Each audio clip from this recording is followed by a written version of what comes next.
নমস্কার, বিবি24 আন্তর্জাতিক সংবাদে আপনাদের স্বাগতম। আজ 30 আগস্ট শনিবার। প্রথমে সংবাদ শিরোনাম। গাজা শহরকে যুদ্ধক্ষেত্র ঘোষণা। আর্জেন্টিনায় ইসরায়েলি প্রধানমন্ত্রী নেতানিয়াহুর গ্রেফতারের দাবি। ইউক্রেনে রাজনৈতিক হত্যাকাণ্ড, যুদ্ধ আরও তীব্রতর। বিশ্ব অর্থনীতি ও রাজনৈতিক অস্থিরতা। পুতিনের চীন সফর নিয়ে শক্তির প্রদর্শনীর আশঙ্কা। চলুন এবার বিস্তারিত খবরে। ইসরায়েলি প্রতিরক্ষা বাহিনী ঘোষণা করেছে যে গাজা সিটি এখন যুদ্ধক্ষেত্র। এর ফলে খাদ্য ও মানবিক সহায়তার জন্য চালু থাকা অস্থায়ী যুদ্ধবিরতি বা টেকনিক্যাল পথ বন্ধ করে দেওয়া হয়েছে। জাতিসংঘ ও রেডক্রসের মতে এই সিদ্ধান্ত গাজায় মানবিক বিপর্যয় আরও তীব্র করবে। হাসপাতালগুলোতে ইতিমধ্যে ওষুধ ও খাদ্যের চরম সংকট দেখা দিয়েছে। শিশু ও বৃদ্ধের অবস্থা সবচেয়ে বেশি করুণ হয়ে উঠেছে। ইউক্রেনের পশ্চিমাঞ্চলীয় শহর লবিবে গুলিবিদ্ধ হয়ে নিহত হয়েছেন প্রভাবশালী সংসদ সদস্য ও সাবেক স্পিকার আন্দ্রি পারুবাই। প্রেসিডেন্ট জেলেনস্কি একে ভয়াবহ হত্যাকাণ্ড আখ্যা দিয়ে হত্যাকারীদের দ্রুত গ্রেফতারের নির্দেশ দিয়েছেন। অন্যদিকে রাশিয়া পূর্ব ও দক্ষিণ খেরসনে নতুন করে ব্যাপক হামলা চালাচ্ছে। মার্চ থেকে তারা অন্তত 149টি গ্রাম এবং 3500 বর্গ কিলোমিটার এলাকা দখল করেছে বলে দাবি করেছে মস্কো। যুদ্ধ পরিস্থিতি ক্রমেই জটিল হচ্ছে।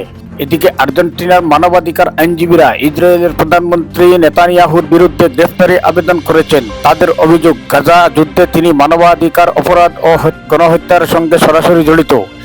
এই আবেদন আন্তর্জাতিক অঙ্গনে ব্যাপক আলোড়ন তুলেছে। বিশেষ করে সেপ্টেম্বরে জাতিসংঘ সাধারণ পরিষদের অধিবেশনে নেতানিয়াহুর সম্ভাব্য অংশগ্রহণকে ঘিরে কূটনৈতিক টানাপোড়েনে আরও বাড়বে বলে ধারণা করা হচ্ছে।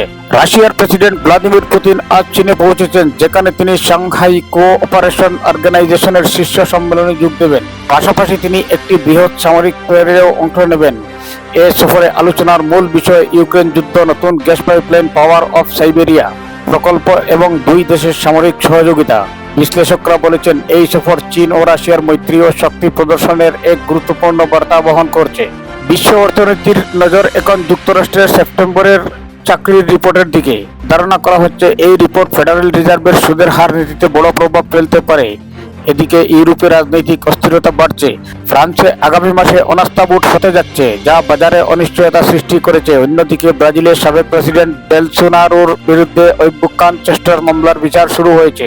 যুক্তরাষ্ট্রের স্কুলে গুলিবর্ষণ। যুক্তরাষ্ট্রের মিনিয়াপোলিসে একটি ক্যাথলিক স্কুলে ভয়াবহ গুলিবর্ষণের ঘটনা ঘটেছে। এই ঘটনায় অন্তত 2 শিশু নিহত ও 18 জন আহত হয়েছে। পুলিশ জানিয়েছে হামলাকারী নিজেই আত্মহত্যা করেছে। এই ঘটনায় আবারও দেশটিতে বন্দুক আইনের সংস্কার নিয়ে তীব্র বিতর্ক শুরু হয়েছে। ধন্যবাদ।